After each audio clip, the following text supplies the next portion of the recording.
Hello, hello, hello, hello, everyone. Happy Thursday, Junior, and welcome to the Joy Reid Show. Big ups to the chats and to everybody that is tuning into the show on YouTube, on Substack.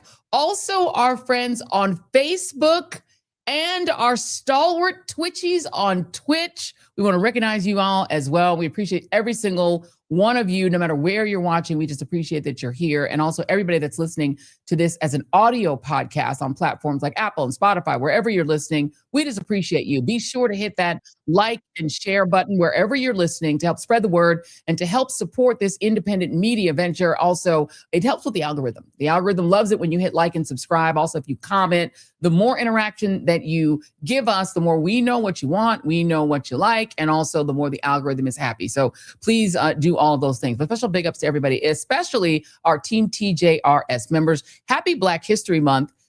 We've got a special live, we do our little special chats for our Team TJRS members. We are scheduling that as we speak. We've also got some other really special things that are planned for this month. Next Wednesday, one of the special things we've planned, the one and only Maddie J, our favorite heiferologist. We tracked her down, and she will take your pre-Valentine's Day questions live.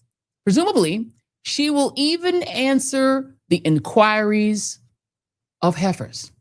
So if you have a love question, a question about love or heiferology or heifer nation, please send your inquiries to Miss Maddie J at, and write this down now, this is important, Ask Maddie J at thejoyreidshow.com. So if you go to Ask Maddie J at thejoyreidshow.com, you can send your questions in so that she can answer them. Because who better to give you love advice? Do you know she's going to have Herman with her? Do we know if she's going to have what now? Herman. I don't know if Herman's going to be there. I feel like Herman should be a part of it. And I think we will make the inquiry because we care about what Herman is up to. And she also likes to keep an eye on what Herman is up to. That's what I'm saying. Because while she's on the air, Herman can't be free. That is true. We can't have Herman just out there free bird while Miss Maddie J is busy answering your questions. So make sure that if you want to be a part of it, this is our pre-Valentine's Day show. This is going to be Wednesday, February 11th. We know it's not the day before Valentine's Day. We want to give you time to process her advice before you have to make decisions about what you're going to do for Valentine's Day. You're going to want to get your questions into Ask Mattie J. That's AskMattiej at thejoyreidshow.com and get your love questions answered right here on this show. Also, please don't forget to vote for the Joy Reid Show in the NAACP Image Awards. You still have a few more days to vote. Jason's going to put, there you go. He did. He put the cute little QR code on the screen. We appreciate all of your support. All right. We've got more to come later in the show. Today, I just want to give a giant trigger warning to the show. Trigger warning, because we are going to talk about the 90s in a way that most of us is sort of upside down to the way we remember the 90s. And we're going to talk a lot about some of these sort of abusive aspects of that otherwise really fantastic era in American history. So we're going to talk about that, including we're going to have on the author of the book written by the woman who was the first publicly known victim in the horrific R. Kelly scandal. She is the woman who was made infamous in a certain video that involved bodily fluids and R. Kelly. She has written a book and she's reclaiming her story and her life. She will be here in the second hour of the show. And Chris Witherspoon, our friend from Pop Viewers, from the Today Show analyst extraordinaire, Chris Witherspoon, formerly of thegrio.com. He was also interviewed R. Kelly back in the day, back when he was working for me at the Grio. He will be here to analyze that interview. So that's in the second hour of the show. But I want to first get to the headlines. Let's talk about some of the headlines here. The spending deal to fully reopen the government cleared the House yesterday so that Donald Trump can sign it. Not sure if he signed it as yet. Y'all can keep me honest on that. Now, the bill fully funds a bunch of agencies for the rest of this fiscal year, but it funds, very importantly, the Department of Homeland Security only through the end of next week. Democrats are expected to use that time to challenge some of the absolute madness that you've seen on the ground during the operation in Minneapolis and in other states. Now, speaking of Minnesota, Border Czar Tom Homan announced the regime is pulling 700 of the nearly 3,000 occupying paramilitary troops out of Minneapolis.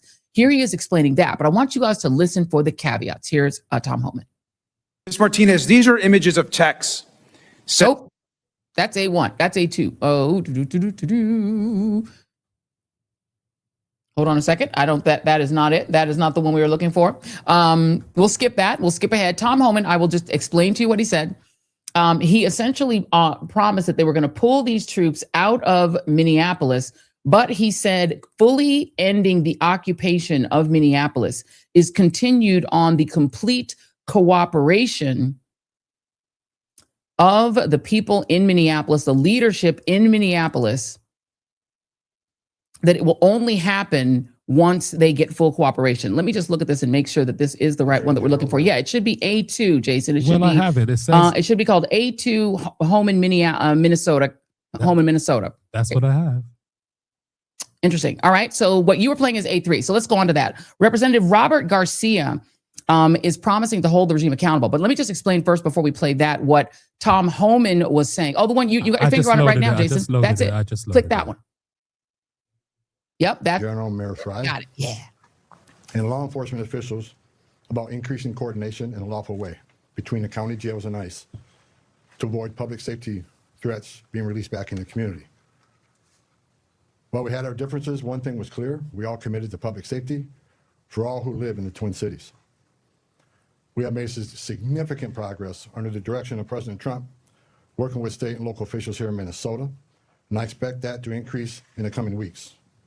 We continue to have discussions. I'll have discussions this afternoon. We currently have an unprecedented number of counties communicating with us now and allowing us to take custody of illegal aliens before they hit the streets. Unprecedented cooperation. And I'll say it again. This is efficient, requires only 1 or 2 officers to assume custody of a criminal alien target rather than 8 or 10 officers going into the community and arresting that public safety threat. This frees up more officers to arrest or remove criminal aliens. More officers taking custody of criminal aliens directly from the jails means less officers on the street doing criminal operations. This is smart law enforcement, not less law enforcement. It's safer for the community, safer for the officers, and safer for the alien. This coordination also makes it far more safe for the Twin Cities. And as a result of the need for less law enforcement officers to do this work in a safer environment, I have announced effective immediately, we will draw down 700 people effective today. 700 law enforcement personnel. Right here. Can I ask a quick numerical, just clarification? I think it's my main question, please. So 700 leaving effective immediately. How many will that leave here once that group is out? Right around 2,000. And what is the pre-operation footprint? Well, 150, 150. 150 is normal. But I said back in March of this year, if the hateful rhetoric didn't stop, I was afraid there would be bloodshed. And there has been. President Trump and I, Secretary Noem, none of us want to see any bloodshed. It is no doubt encouraging and inciting certain people to violate the law, wanting to harm, and actually harm law enforcement, their families, is unacceptable. My goal with the support of President Trump is to achieve a complete drawdown and end this surge as soon as we can. But that is largely contingent upon the end of the illegal and threatening activities against ICE and its federal partners that we're seeing in the community. Okay, let me trans that into human. The translation essentially is: be very nice to us and maybe we'll stop killing you, but we're only going to stop killing you if you stop opposing this operation. Now, if you note that Homan said, we are now getting cooperation to pick people up in jails who already are convicted criminals or accused criminals being held in jail. So because now we're being allowed to go into the jails, then we're going to stop going into the streets and arresting protesters and brutalizing ordinary people who are not in jail. Did you catch that? Because if you're out in the streets brutalizing people until the city and state let you go in the jails and get people who are already adjudicated to have committed a crime, what you're saying is, we won't stop brutalizing your citizens until you let us go in the jails and get people who've already been convicted of a crime or being held for an actual crime. So we're going to brutalize innocent people until you let us go in your jails. You see what that is? That is not law enforcement. That sounds like extortion. using murder and mayhem and violence as the extortive artifact, That's right? what it sounds like to me. Right. That's what it sounds like. We're not going to stop killing you in the streets until you stop protesting us and until you let us go in the jails and get actual criminals. Now, there's always been law enforcement cooperation. If you commit a crime and then you get adjudicated and you go to jail, you become deportable if you're an immigrant. So that's something that is seemingly normal. But he's saying if you don't let us do it the way we want to do it and rummage through the files of the people in your jails, we're going to keep killing people in your streets. That's what it sounded like to me. I will note he also went on Laura Ingraham's show on Fox and threatened to, quote, make the protesters famous by showing their identities on TV. So just to summarize Tom Homan's thinking here, the armed secret police cannot show their faces for fear of their safety or being doxxed. But the regime is going to put your face all over Fox so that MAGA can harass you, dox you, and threaten you to punish you for protesting them. So just want to make sure we understand where we stand. Also this week, Democrats are holding hearings laying out just how horrific these abuses that ICE and Border Patrol, both of which, by the way, Homan has in the past worn the uniform for, are committing. So now here is Congressman Robert Garcia, Democrat Robert Garcia, vowing to hold Homan, Trump, Noam, and all the rest of the cabal accountable. Ms. Martinez, these are images of texts sent by the agent who shot you. And they're actually disturbing to read, but I think it's important for the public to see this. The agent linked an article about your shooting and texted, read it, 5 shots, 7 holes. I fired 5 rounds and she had 7 holes. Put that in your book, boys. Oh, well, it is what it is. Shit happens. This is someone that works for the United States government. I fired 5 rounds and she had 7 holes. Now, he was talking about you, and it's our understanding that he was actually bragging about his aim shooting an unarmed American citizen. Is that right? Correct. I'm so sorry, Ms. Martinez. DHS has allowed the agent who shot you to remove evidence and to potentially destroy it. Is that correct? Correct. These people, every single one of them, has to be held accountable for the crimes, for the terror, and for the murders that are happening to our own people in this country. We're taking action today because the stakes could not be higher. We mourn both of these 2 Americans today, and we find that these shootings cannot be justified. We also know they were part of a broader pattern of escalating unlawful violence by the Trump administration and DHS to intimidate dissent. Now, this administration then lied about the events and is now obstructing independent investigations to cover up misconduct and deny accountability to the victims and to the public. They've weaponized the Department of Justice to silence protesters, observers, and of course, journalists. But I also remind folks that Donald Trump won't be president forever. Kristi Noem won't be the secretary forever. And when you serve this country in an elected office or in uniform, you swear an oath to the Constitution. You pledge to work for all Americans. You don't get a license to kill, and there's no absolute immunity. We're going to stand up for the rights of our communities, and we believe strongly that we need to hear the stories of those that are in front of us today.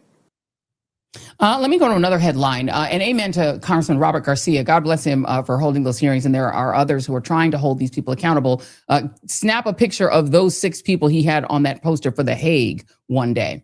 And now another headline, the Supreme Court has cleared the way for California to proceed with its mid-decade gerrymander to counteract what Trump ordered Texas to do in deleting districts, giving that state's 4 million Black residents and the 40% Latino population full representation ahead of November's midterms, so basically denying them full representation. So keep that in mind as you listen to Donald Trump ordering Republicans, and this is A5, Jason, to nationalize the coming elections. This is A5 Donald Trump.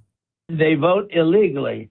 And amazing that the Republicans aren't tougher on it. The Republicans should say, we want to take over. We should take over the voting in at least 15 places. The Republicans ought to nationalize the voting. And we have states that are so. Now, in the Constitution, elections are not nationalized. Elections are held in each state, and each state is where you get your right to vote. Donald Trump now violating everything about the Constitution, saying, no, let's nationalize the elections so we can take them over. The Republicans and the White House trying to walk that back, but he keeps doubling down, saying, no, I mean it. I mean nationalize the elections. Unless you think that these test occupations of American cities are somehow separate from Donald Trump's demand and order to nationalize the elections, I want you to listen to Donald Trump's pardoned felon advisor, Steve Bannon, who's going to figure up in the show because he's in the Epstein files. I want you to hear him combine what you are seeing in these blue state, blue city occupations with the elections looming in November. Here is Steve Bannon. Damn right. We're going to have ICE surround the polls come November. We're not going to sit here and allow you to steal the country again. And you can whine and cry and throw your toys out of the pram all you want, but we will never again allow an election to be stolen. If we lose the midterms and we lose 2028, some in this room are going to prison, myself included. They're not going to stop. We could leave it there. Yep. Some in this room are going to prison, myself included, says Steve Bannon. Do you see it now? They're now admitting that the occupation of these blue states and cities is not about crime or daycare centers or fraud. Nope. It's about the election. Donald Trump has admitted it. Steve Bannon has admitted it. Don't let anybody say that Joy Reid is being hysterical when I say it, because they just said it. Let's get back to the headlines. Now, the Clintons, Bill and Hillary Clinton, have agreed to testify about Jeffrey Epstein, but they want it to be public. From the New York Times, Bill and Hillary Clinton asked to testify publicly in House Oversight Committee hearings on the Jeffrey Epstein investigation, escalating their fight with Republicans a day before the House was set to vote to hold them in contempt of Congress. Now, it's kind of wild how the Clintons back in center stage and the Republicans very much want them to be center stage on this whole Epstein file situation.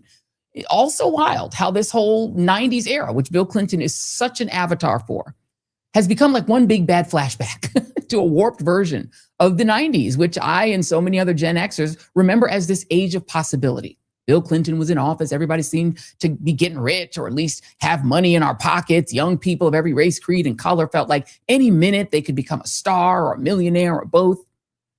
But there was definitely a dark side to that era. And it turns out that whether it was in Hollywood or hip hop, TV or movies, music or fashion, the sex offenders and sex pests were prowling this country, taking advantage of young people's dreams and of that sense of possibility, right? Whether it was Harvey Weinstein, or whether it was the Diddler, or whether it was John Casablancas and Jean-Luc Brunel taking advantage of people who were aspiring models. Donald Trump also partying with Jeffrey Epstein.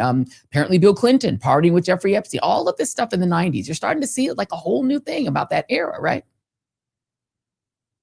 But the right is trying to isolate just the Clintons in that era as the only bad guys, which is kind of a tell, because it definitely seems like Jeffrey Epstein and his predator pal and predator partner, Ghislaine Maxwell, were surrounding themselves with lots of famous people and taking pictures with them. Let's just really quickly show B1. Lots and lots and lots of people showing up in these Epstein files, partying with Bill Clinton. Partying with Jeffrey Epstein. So you see Bill Clinton, you see Alan Dershowitz, you see Woody Allen, who seemed definitely to be friends with him. Epstein seemed to be taking pictures with lots of famous people, right? Kevin Spacey. You even saw him with Mick Jagger, Michael Jackson, Diana Ross, Chris Tucker, Richard Branson, the guy who owns Virgin Atlantic. Kind of creepy now when you say it now. But there's a difference, though, between taking pictures with famous people and being friends with famous people. Lots of famous people take pictures with rich people, or rich people take pictures with famous people because they have access to them, right? And they're in these photos because they're in proximity. There's Woody Allen. You're in proximity to rich people because you yourself are rich or famous. But, only one of these people was friends with Jeffrey Epstein, best friends. And that would be this guy, Donald Trump.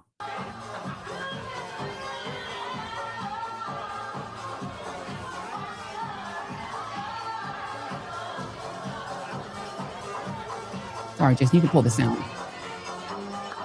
So that's the one who was besties with them, right? All these other people were friends with them or just took pictures with them. Doesn't mean they did anything. They were just in the pictures. They were, you're famous, you take pictures with rich people take pictures with famous people. And the question of whether Donald Trump and Jeffrey Epstein were doing more than just hanging out together, gawking at models or partying together is even more urgent with the release of the latest Epstein file dump, which raised a lot of questions, including one about a woman named Katie Johnson. Katie Johnson, not her real name, apparently filed this lawsuit in April of 2016, while Trump was running for president, claiming that when she was 13 years old, she was sexually brutalized by not just Jeffrey Epstein, but also Donald Trump. That complaint is filed in April 2016, and then it was withdrawn after just a few months.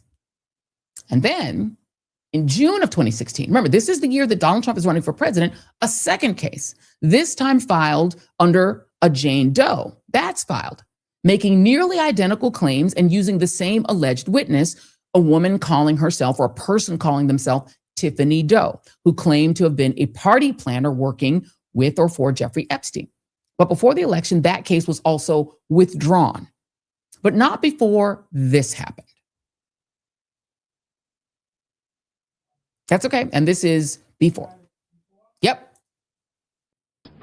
That I have represented. She is living in fear. She has decided that she is too afraid to show her face. She's been here all day, ready to do it, but unfortunately, she is in terrible fear. So we're going to have to reschedule. I apologize to all of you who came for this inconvenience, and I have nothing to change. Thank you.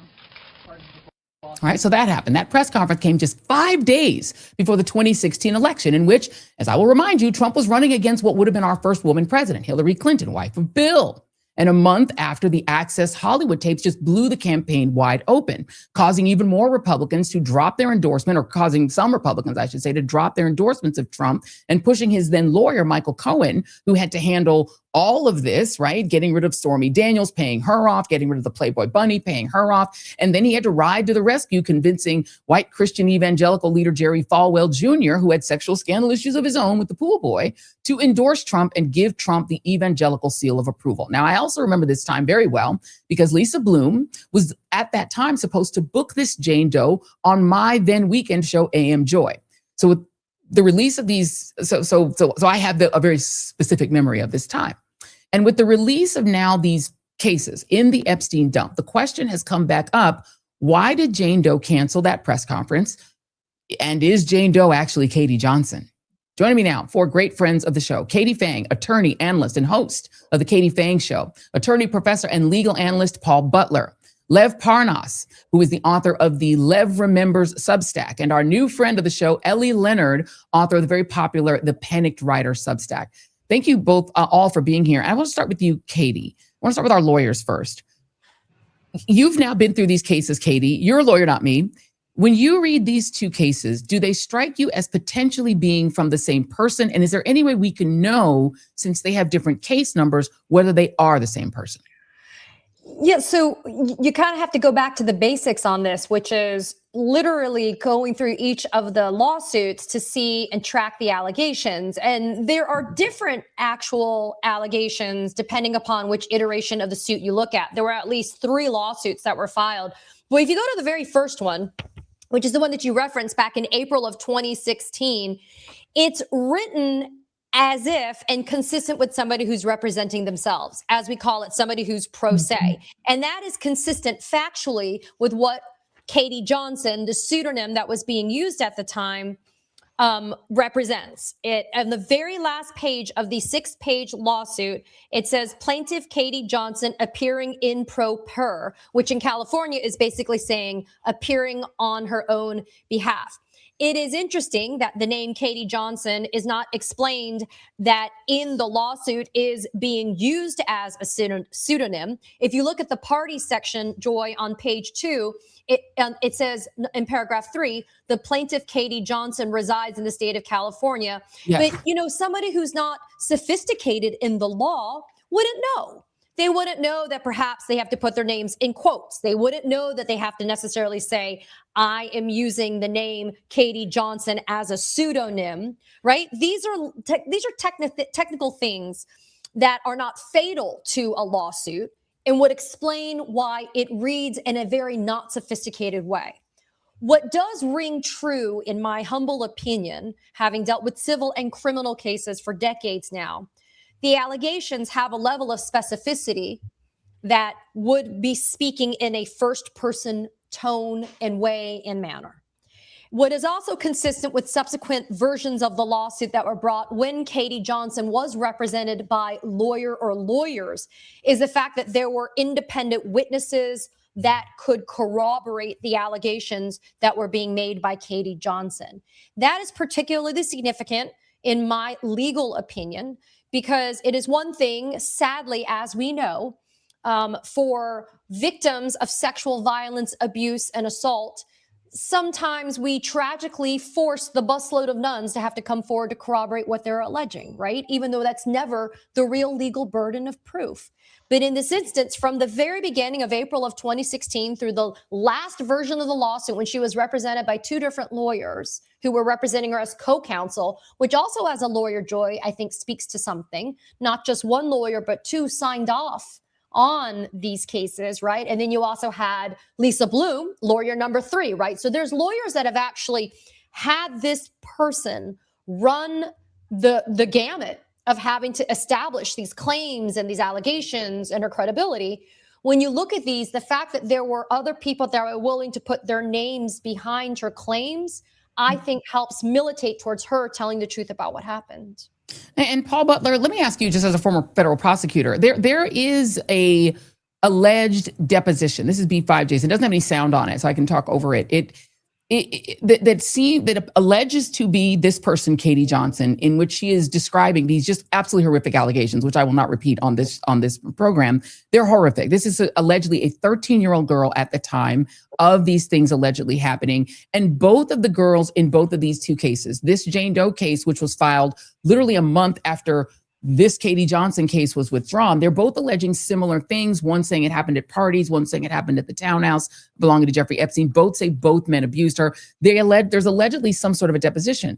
Can you work out why, if these things were on paper and existed, why there was never a criminal case developed out of this? So there may have been, and we wouldn't know about it based on the illegal redactions that the Justice Department has made. So for example, in this new batch, there's a prosecution memo from 2019, a few months after Jeffrey Epstein was found dead in his jail cell. When I was a federal prosecutor, before I charged anybody with a crime, I had to write a long memo to my boss, laying out the evidence and what the pros and cons of bringing charges would be. So in this latest dump, we have this prosecution memo from the Southern District of New York. It states that Maxwell exploited victims as young as 14, and that he used lots of co-conspirators to facilitate these crimes, people who scheduled sexual encounters in both New York and Palm Beach. We know that the only other person who was charged was Ghislaine Maxwell. Why wasn't anybody else charged? Joy, Pam Bondi knows, because that's in that prosecution memo that was released, but that part is redacted. She didn't want the American people to see that. That's a violation of the Epstein Transparency Act. Congress meant what it said when it called for transparency. The only reason that anything is supposed to be redacted is to protect the privacy of the survivors, which they have not done, and to compromise ongoing investigations. Todd Blanche said there are no more ongoing investigations. There were 3 million documents released on Friday. Todd Blanche told us that they had 6 million, but again, we just have to take Todd Blanche and Pam Bondi's word that whatever is in those other 3 million documents that they're holding on to, the American people don't have a right to see that. Yeah, kind of hard to do that because they don't seem to be super credible. Ellie, welcome to the show. You've written a lot about this. You've been going through these files in detail so that the rest of us don't have to. So thank you for doing that. I'm very, very short way through it. You're a lot of the way further through it. Is there anything that's developed in what you've looked at personally that tells you whether Jane Doe and Katie Johnson are two different people or the same person? You know, I believed that they were the same person, and just reading the two documents, but again, I'm not a lawyer. But coincidentally, about 2 weeks ago, I was reached out to by a man named Ed Opperman to do an interview on his podcast, and we were doing about something completely different. And mid recording, he said, "Do you know that I am the private investigator for the Katie Johnson case?" And I about fell out of my chair, and I said, "No, I did not know that." And I said, "I have a lot of questions for you. I can't think of a single one right now." But when we started going over this in the last 2 days, and I pulled up these two different documents, I knew that they were the same, but I thought, you know what, he would know for sure if they're the same. So I gave them to Ed, and I said, are Katie Johnson and Jane Doe the same person? Is this the same plaintiff? Is this the same case? And he said 100% definitively, this is the same person. This is the same case. She had withdrawn her first paperwork, however you say it. She had withdrawn because she, again, had represented herself. She had mislabeled things. She was going at it without information. And so she refiled as a Jane Doe in June of 2016. So for sure, 100% that those are the same people. Let me, before I come to you, Lev, let me ask Katie first. Would it be unusual for someone to withdraw a case and then months later refile the case, but alter and shift some of the details? Is that unusual? No, and I want to clarify procedurally what happened. The first lawsuit brought by Katie Johnson, April 26 of 2016, resulted in a judge dismissing that lawsuit in May, not with prejudice, meaning she could never come and refile the lawsuit. It's because the judge reviewed the allegations, and because she was representing herself and she didn't know how to frame it per the causes of action or the claims, the judge entered a detailed order with an attached memorandum that said that a valid civil rights claim was not raised pursuant to the statutes that she had cited in her pro se claims. And that is the reason why the case hit a wall in terms of moving forward in May. But once she actually had representation, not only did it make sense from a confidentiality and a privacy and safety perspective to be represented by counsel and be a Jane Doe, but then you were able to clean up the way that you structure your factual allegations as well as the causes of action that you raise in a civil lawsuit. It is not as easy as we see on TV and in the movies to be able to navigate the legal system. And so when you do this, it wasn't that she withdrew it. The judge said, sorry, you didn't do it the right way, but you're always welcome to come back if you can. And that is how it ended up having the second and the third versions of the lawsuit. And listen, people's memories shift and things change. And just because you make an allegation in one version, you don't do it in another, doesn't mean you don't have credibility. It just means you have decided to move forward based on the most current version of the facts that you are alleging. So it doesn't mean that something that she put in her April 2016 lawsuit didn't happen, but through counsel, literally somebody sitting down as a lawyer saying, if you don't have the evidence for this, maybe we shouldn't pursue this, or you do have the evidence, but it might muddy the waters. Let's clean it up a little bit. Sometimes you tighten up the allegations, and that's why you end up with something a little bit different later on down the road. That makes perfect sense. Lev Parnas, let me bring you in here because you are the person who on this show has talked about Katie Johnson and Jane Doe as being the same person. I want to just caveat that Michael Cohen was absolutely invited and is still invited to come on the show to talk about this as well. Because, you know, the allegation, I will not speak for him, but the question I think that he has raised is whether they are the same person, because per him, what he did is to try to look into this case and found that there was no person at the address that was given in the Jane Doe suit, and that is the suit he knows about, that this person did not exist at the address, that there was not a valid address. There's actually some evidence for that in these filings where there's an attempt to send mail to this address and it gets returned. And maybe that was part of why the case got dismissed. There didn't seem to be a valid address. Do you want to address that, Lev, and these questions of whether they're the same person? Yes. Excuse me. First of all, thank you, Joy, for keeping the subject on Katie Johnson. I think it's extremely important. And with this incredible panel, look, I'm not a lawyer and I'm not somebody that digs into God for people like Ellie, my son, Aaron, and Katie, and Paul out here that could really, break it down and go into these Epstein files. Where I come in, Katie, is I had a relationship with Donald Trump and a relationship with Michael Cohen. And at some point, without taking too much time and going into this history, but at some point, Michael Cohen was approached and asked by several reporters, including Ellie, including Tara Palmieri and others, about this particular case, the Katie Johnson case. And Michael Cohen kept reacting to it very weirdly. He kept bringing up some kind of story, constantly changing it, talking about some kind of Jane Doe, that it's not the same thing.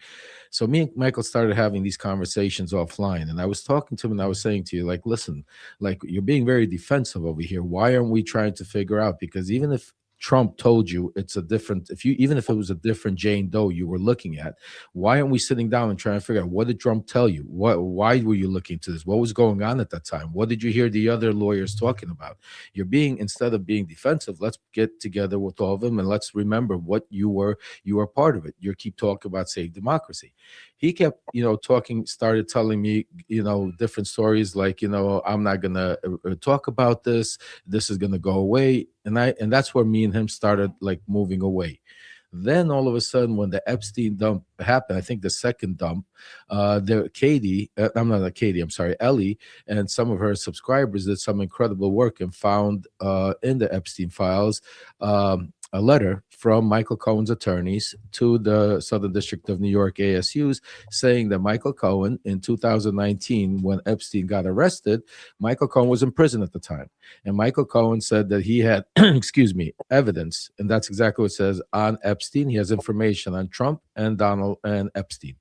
Now, the ASUs didn't, for whatever reason, either didn't take it because they were covering up, didn't want the information on document. They didn't want a 302 with what Michael Cohen was going to say, or they didn't believe Michael Cohen. But from some of my sources, I know that there was another proffer done right afterwards because Michael really wanted to get out of prison, and he went back to his attorneys and gave him something else. So when this started happening, I started approaching Michael Cohen even more, starting saying, "Hey, Michael, tell us what were you going to tell the prosecutors to get your Rule 35?" Now, Katie's an attorney and Paul's an attorney, and they'll tell you that I just could tell you from my personal experience, to get a Rule 35, you have to give significant information enough to be able for something worthwhile for the ASUs to consider getting you out of jail earlier.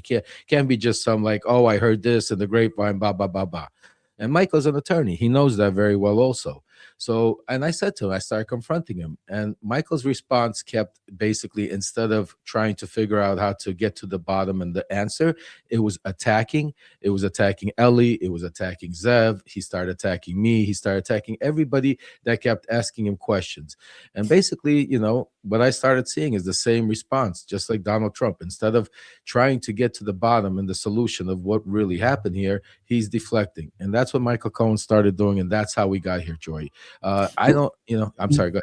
No. I was just going to say, just to be fair, Michael Cohen is not here to defend himself. So I can only really limit it to your own experience that you've had. But I want to ask Paul on this very issue on if you're in prison and you want to get out of prison and you're giving an offer to the federal government saying, I have something for you that will mitigate my sentence. What kind of information would a prosecutor want you to give them in order to give you that opportunity? What would you have to give them? You would have to give them information that would make or substantially advance an extremely important case. When people have been sentenced to prison, especially if they've pled guilty, their criminal case is over. The disposition is that they're locked up. So that rarely is revisited. And sometimes people will present motions, Rule 35, and other ways to try to get their sentence reduced. And prosecutors are skeptical about those. But if it's somebody who's as connected as Michael Cohen is, it's impossible to think that a prosecutor in good faith wouldn't have at least had a conversation. A proffer is what happens when you say to the person, if we are open to considering giving you a deal, what could you tell us? And it's all off the record. At that point, it's nothing that could be used in a criminal case. But any prosecutor who was doing her job in good faith would have to have that conversation with Mr. Cohen or with his attorney. Could it be, if you have information saying that one of the cases against Donald Trump, knowing how Donald Trump thinks, that he is all about preserving himself, if I am a person that's jailed, but I know that he's innocent of a case, that I know that a person that is accusing him of something doesn't exist, they're a plaintiff that isn't real, that isn't a person, that it's a person that filed something that they don't exist. If I give that, is that enough? Again, it doesn't take a whole lot to have the conversation. Look, when someone is locked up in prison, they're happy to have a conversation that could potentially result in their freedom. But Joy, here's the thing. That information might be contained in the files that haven't been released. So the New York Times said that in this latest batch, there are 38,000 references to Mr. Trump, to his wife, to Mar-a-Lago. And that's in the 3 million pages that have been released. Again, in these 3 million pages that have not been released, there's certainly 302s about witness interviews that the FBI conducted with others. There's certainly declination memos in which prosecutors explain why they are not bringing charges against other people who have been implicated. So we know that this release has not been conducted in accordance with the law and in good faith by the Justice Department. So it could be very well that Mr. Cohen had a conversation with the FBI, and there might be a memorial of that conversation in the files that have not been released. Yeah, again, we would love to have that information, and we wish we had a government that was actually willing to be open, honest, and transparent. Unfortunately, we do not have that. I want to thank Paul Butler and Katie Phang. Thank you both for being here. Please subscribe to the Katie Phang Show right here on YouTube. You can do that. You can support her great work. You can also support Paul Butler. He's an author. He's a great contributor. He'll be back on the show. We love having them on. So thank you both for being here. Really appreciate you. We're going to hang on to our other guests just a little while I very quickly thank one of our incredible sponsors. Just want to take a minute to let you know that this podcast could not be on without our sponsors. And we're being sponsored on tonight by strawberry.me. Now, let me just ask you something. You think LeBron, Patrick Mahomes, or Serena got to the GOAT status just by guessing? No, they did not. They all had coaching. Every pro athlete has a specialized coach watching their form, calling the plays, and finding the blind spots that they can't see for themselves. This is exactly how they win championships. So if you want to also win, right? If you want to be ahead of the game, it doesn't hurt to have someone who can mentor you and give you a little coaching or even just give you a little bit of advice. So what are you trying to win in your career? And why try to do it without a coach? You're just grinding away, hoping for a promotion, trying to guess the right moves.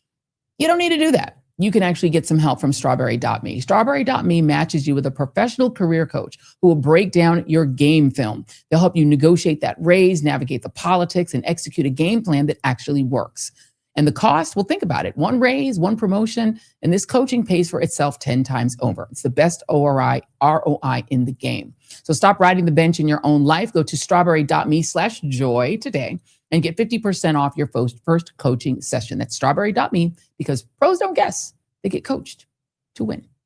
All right, let's get back to our guests. Ellie Leonard and Lev Parnas are still with us. And before we get into what's in these new Epstein document dumps, Lev, I do want to get your response to Don Lemon, who went on Jimmy Kimmel's show. You are the one who warned us on this very program that he was going to be arrested, and that did happen.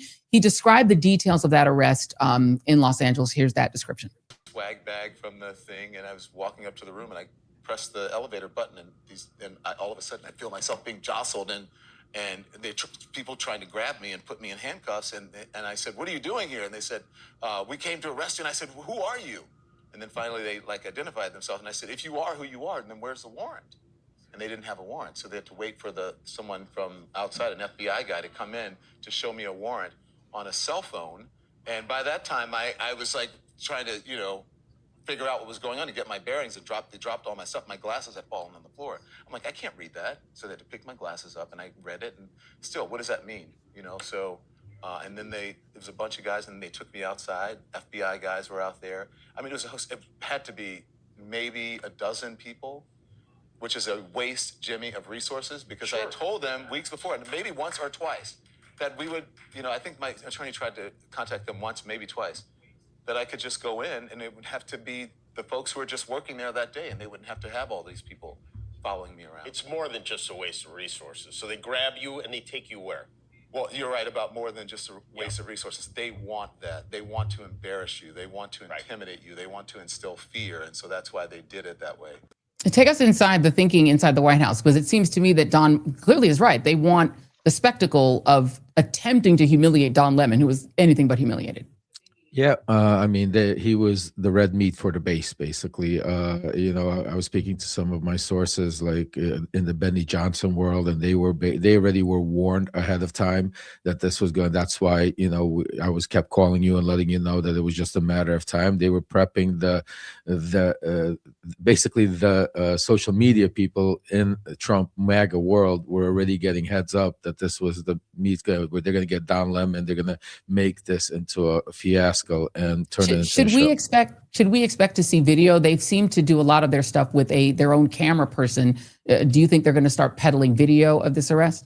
Oh, absolutely. Absolutely. Just a matter of time. They're going to edit it first, and they're going to do little clips. And of course, you're going to see Mega, start spreading it. And just to, before, because we have a lot, and I know you're going to go, remind me, I have some information about also what's going on in Georgia, Tulsi Gabbard, and some of the stuff there, very important stuff. Absolutely. We want that. So I'm going to put a pin in that for just a moment. Yeah. I do want to ask Ellie about this Barry Weiss wife, the wife of Barry Weiss, because CBS, obviously the host of the Grammys, Dawn was out there to cover and be a part of the Grammy Awards. It appears that her wife, Nellie Bowles, is in the Epstein files. Now, she has claimed that she was just attempting to interview Jeffrey Epstein. What do you make of, and what do you know about, not make of, but how many times did Nellie Bowles, former New York Times journalist, what's she doing in those files? She's in there, I think something like 56 different times. And I was reading over it today. So she was working for the New York Times at that point, and she was actually introduced to Epstein by a woman named Masha Drakova. And Masha Drakova is if you know the story of Putin's Kiss, she worked for the Putin Youth conglomerate, whatever you want to call it, and then eventually became Epstein's PR person. And so she introduced Barry Weiss and Nellie Bowles to Epstein, and there was like one email that was very formal that said Nellie's going to come to your house, which I thought was odd for an interview. She was going to go straight to his house. But as soon as that one email was passed, the rest of them were very overly friendly, lots of ha ha ha ha ha in the email written out, and they got very cushy very fast. And then you start to see these other things where Epstein's saying, Nellie's coming to this event, make sure you keep your hands off this other woman named Lana, and I can't pronounce her last name, but she ran the We Talks group, and he just starts getting this very cozy persona. And if you know Epstein from, I've transcribed a lot of these emails, and he's very much a chameleon. So his personality changes depending on who he talks to.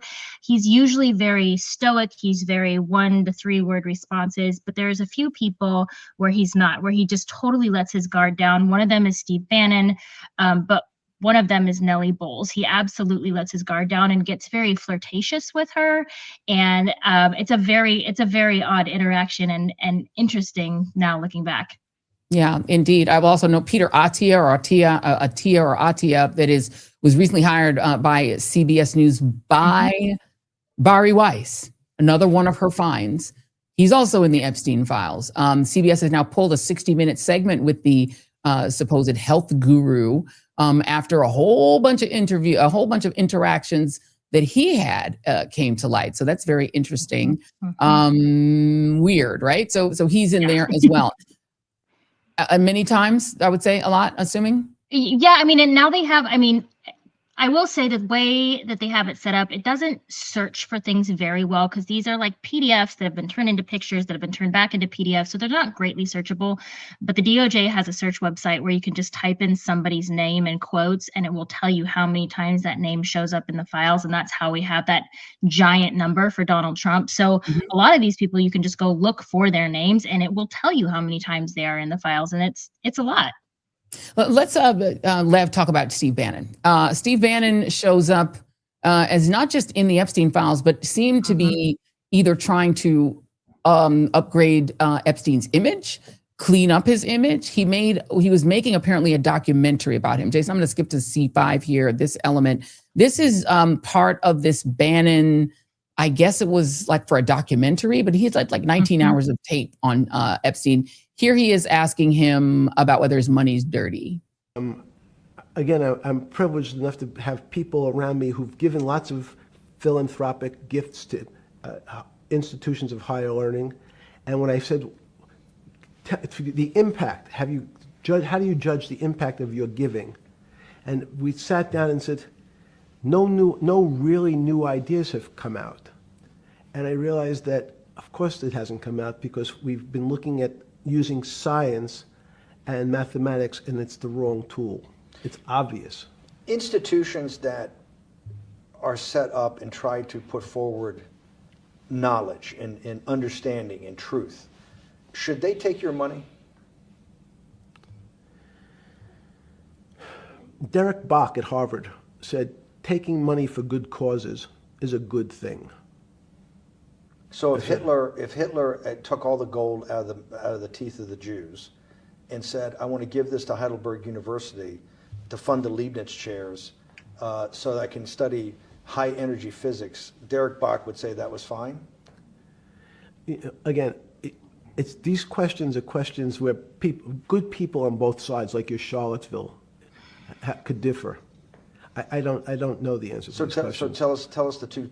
Give us the two answers. The one answer why it shouldn't be, and then the one answer. Derek Bach says, "I'll essentially take cash from anybody because I got so many projects, so many good guys, and this is the way I'll do it. So I'm indifferent to where the cash comes from. Money's money, and if I got good guys, I'm the fiduciary. Says these are good people and this is good research.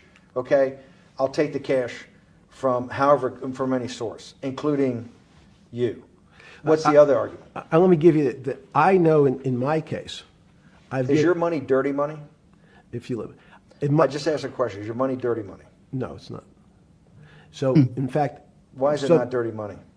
Because I earned it. That was in 2019, Lev. Well after, more than a decade after he was convicted of a sexual abuse claim that was written off as prostitution, but right before he was about to go back to prison. Yeah. And the other interesting part that literally right before I came on, I saw there was another breaking news. One of the Krasenstein brothers found an email that Epstein had the Trump family, Trump boys over 16 days prior to the inauguration in Mar-a-Lago.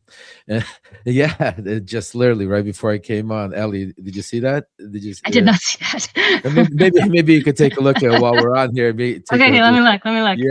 Yeah, but Ellie's quick with that. But first of all, Steve Bannon plays all sides. Second of all, the interesting part that you said, like when you mentioned it, that it was a documentary to rehabilitate him. But if you take a look, rehabilitating what? Steve Bannon is a far right platform, so that means they were rehabilitating and getting information against Democrats. This was also being done at a certain time, right when Trump is in office, right? 2019, right right before his arrest. There's a lot of things being said in those videos that we don't know. A lot of it's cut. We haven't seen all. There was over 19 hours of video. You're also starting to see certain things pop up in the dump that I've seen, a couple of them with Bill Barr's name in it. I mean, being mentioned in some of that stuff. So what I'm saying to you, there's just so much that is linking and being uncovered right now, literally every day. Like I spoke to my son earlier today. He told me he only been able to go through 100,000, literally, right? Only, right? Only, like he hasn't slept in 3 million. I mean, and 3 million. Ellie, I don't know how many. I mean, it's just amazing. Yeah. But But that's what it's crazy. meant for, Joy. Part of their whole strategy is to look for the needle in the haystack. Yeah. They threw you all of this because there is important stuff that they couldn't hide. They can't just hide everything and scrub everything. And that's why we're starting to see. But I think the most important two things that we've seen that is being happening is A, the intimidation factor continues. The fact that they put out these pictures and unredacted names and videos and pictures of naked, that was specific. That was purposely done. And I'm hearing this was not done by accident. This was done. This is continuous torture, continuous, pressure on these victims and survivors. The fact that they're covering up, if you take a look at some of these outrageous emails that say some of the craziest thing, like 9-year-old girls and all of this type of stuff I'm not even going to mention, and they black out the person, the email, they redact the person it's coming from. I mean, it's in black and white. I mean, yeah, I'm sorry, go ahead. Well, I was going to say, you also have what really does look like, and I don't know both of you to respond to that. I'll start with you, Ellie, on the tech bro aspect of it. So, right, we know French prosecutors have now raided the offices of X Twitter, newly called X. They did that on Tuesday as part of an investigation into allegations that include spreading child sexual abuse images and deepfakes that are made by Grok, which is Elon Musk's AI. So that happened. And then you add to that the fact are a bunch of these tech who show up in the Epstein files with lots of emails and interaction seeking meetings with Jeffrey Epstein. And we're talking Elon Musk, we're talking Bill Gates, we're talking Elon Musk, all of them. What was going on there? Well, he loved the tech bros. You see, actually, a lot of these people were staying at his New Mexico residence because they'd stay there on the way over to like TED Talks on the West Coast. He was meeting with the creators of like 4chan and 8chan right before they were launching things like QAnon and saying, these are great kids, we should get to know them, and sending emails out about like the creators of these really, really horrible platforms. When you look at something like now, where obviously Elon Musk is in the files. We know that he's there. It's very ironic that he sent out what he did last year. Ellie, I'm sorry. I don't mean to cut you off, but I need you to roll back just for a moment, because 4chan and 8chan, for those of you who are not familiar, the people who are not steeped in this sort of right-wing online world, just to be clear, 8chan and 4chan, but mostly 8chan, that is where the QAnon conspiracy emerged from, which was that there is a global pedophile ring. They effectively created the QAnon conspiracy theories. And then you're saying that these same people who created the conspiracy theory that Democrats were running a giant global pedophile ring, that actually they were talking to Jeffrey Epstein? They were literally at his house, and you have like the launch date of these websites, and then you have the date of the email saying this guy just left my house, and it's like 4 days before. And he's going, this kid's really cool. He's 23 years old. You should meet him. He has these great ideas I think we should push. Like, he was really, really into this whole tech world and this whole idea of AI and this whole idea of Bitcoin. He was involved with all of those things. And Palantir, we're going to get into in another show, because I would understand that the giant surveillance state that they're erecting, Jeffrey Epstein was on the ground floor. Before we let you go, Lev, you said you had some news on Georgia. Please share. Yes. So yes, definitely. First of all, I'm hearing that there was actually conversations in the White House about 6 months ago, give or take, where Trump put a group together, tasked Tulsi Gabbard was going to lead it with John Ratcliffe from the CIA, head of the CIA. You had Pam Bondi there, and you also had Kash Patel, and it was what they call election reform to go into. Georgia was the first state to go into, basically use that as an example. What I'm hearing, that there are indictments coming shortly in Georgia, which will then lead into changes that they're going to do, because this notion of Trump saying that they want to federalize the 15 states, it's a code word. It's basically, he understands that he cannot, the Constitution, the Republicans, they won't go with them to do it. So what they're trying to do is right now in Georgia, basically go out there and show that you can't hold a fair and square election because of who's counting the votes and how they're being done, and implement a certain way, besides just having like ICE at the polls and intimidation, but actually changing the way from getting rid of mail-in voting, but actually change the way who's counting and how the votes are going to be counted and tallied in 15 of those states that Donald Trump is mentioning. And it's a major push right now, and you're going to start seeing more action, more in day. But I'm hearing indictments are going to start coming soon in Georgia to start it all off. Yeah. That would be known in sort of common language as martial law. So what they're saying, multiple chats here, it seems that they're going to attempt to put the 15 states that Republicans are most vulnerable to losing in, and that Trump lost and is most vulnerable to losing in 2028 when he tries to run for the third term. They're going to put them under martial law, and they've already started the planning and run the game, sort of the pregame, in Minneapolis, Chicago, Washington, D.C., and Los Angeles. See what you're seeing, because they're not being subtle. Ellie Leonard, thank you so much. Lev Parnas, we're going to put the links to both of your incredible Substacks, which are super valuable in this moment. We're going to put both those links right there in the description of the show so that people can follow you. Thank you so much. Thank you. Thanks God bless for having you. me. Thanks for having us. Thank you very much. Wow, that was a pretty powerful first hour, everyone. Wow, wow, and wow. If you didn't believe before, if you thought that I was paranoid and that Jason was paranoid, when we're talking about the fact that we're going to be running an election in November under martial law, and that November is too late to prepare, if you don't know, now you know. Let's take another quick break and thank our other great sponsor for this. Celebrations don't start with the clinking of glasses. They start with Z-Biotics Pre-Alcohol, a probiotic you take before your first drink, so you can enjoy the night and wake up ready. Z-Biotics Pre-Alcohol, the science behind your next great morning. That is correct. Let's face it, after a night with drinks, though I am young and cute and fresh, do not necessarily bounce back the next day like I used to. I have to, make a decision. I have to make a choice. I either have to have a great night or a great next day. That is until I discovered pre-alcohol. Now, in this day and age, now that I know that it exists, I will have my pre-alcohol before drinks, and then I notice a difference the next day. I wake up feeling fresh and ready to work my 20-hour day. Now, look, I won't lie. I was a bit on the fence about pre-alcohol initially, but then over that New Year's break, I did give it a try, and what a difference. I had my pre-alcohol before enjoying my security and woke up the next morning feeling on top of my game. Now, here's how it works. When you drink, alcohol gets converted into a toxic byproduct in your gut. It's a buildup of this byproduct, not actually dehydration, that is to blame for those rough days after drinking.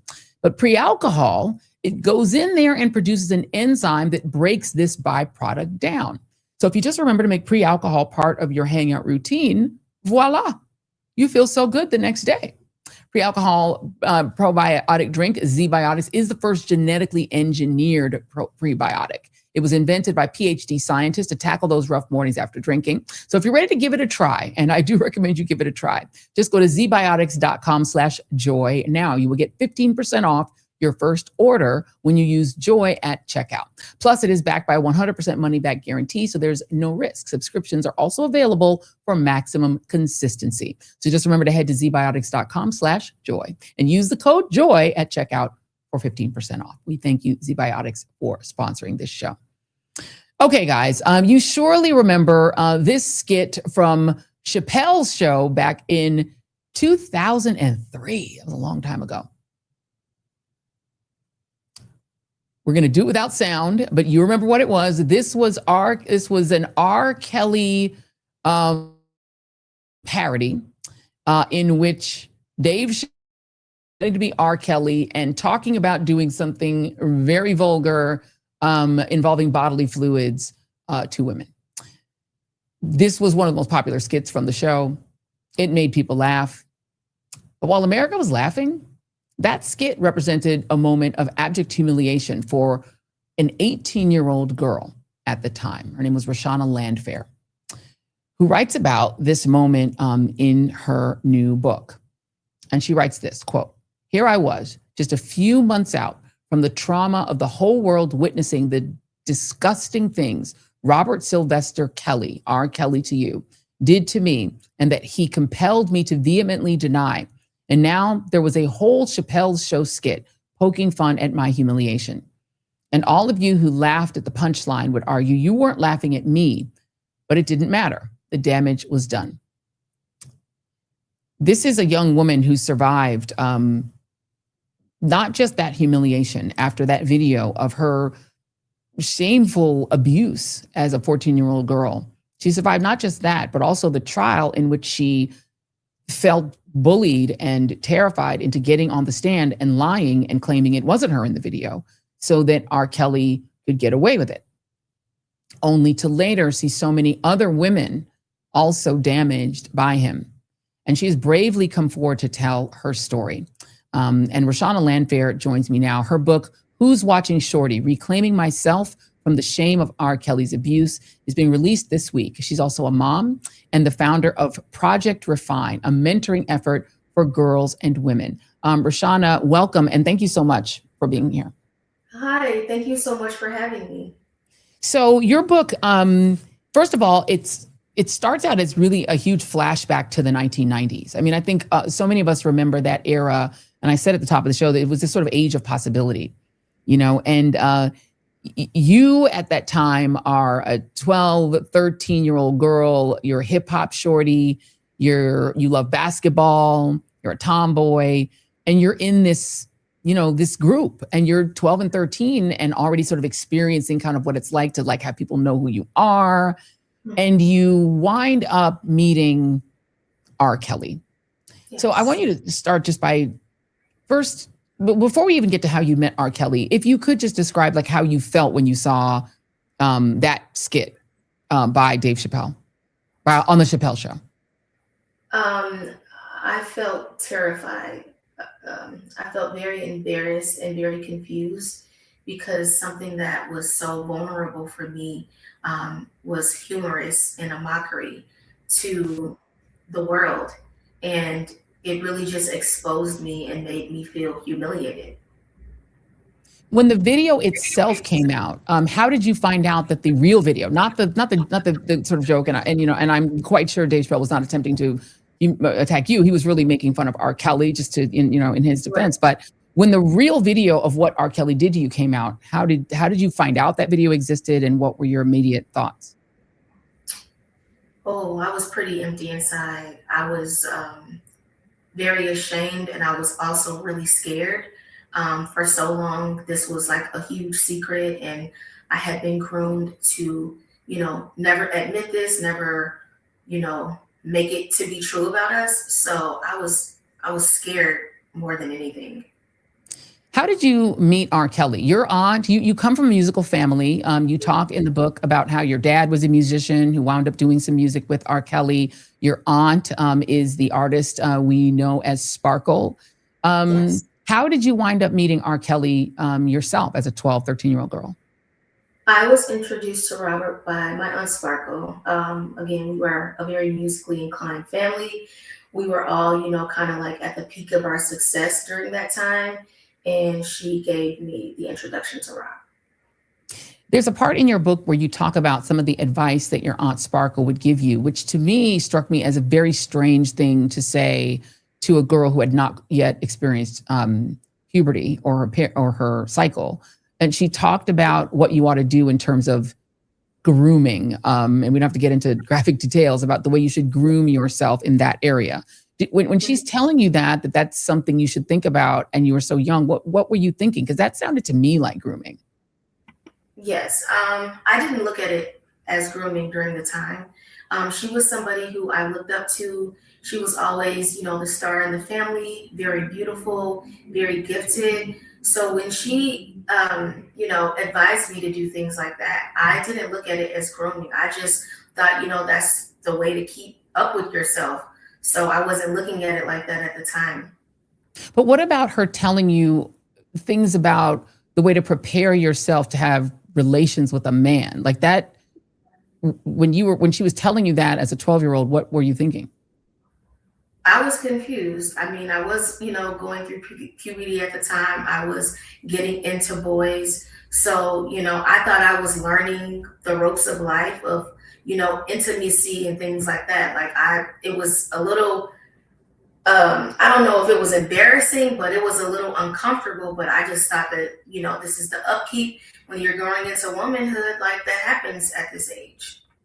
Your aunt, who I should note has issued statements denying that she attempted to groom you in any way. I will note that is something that she has said publicly.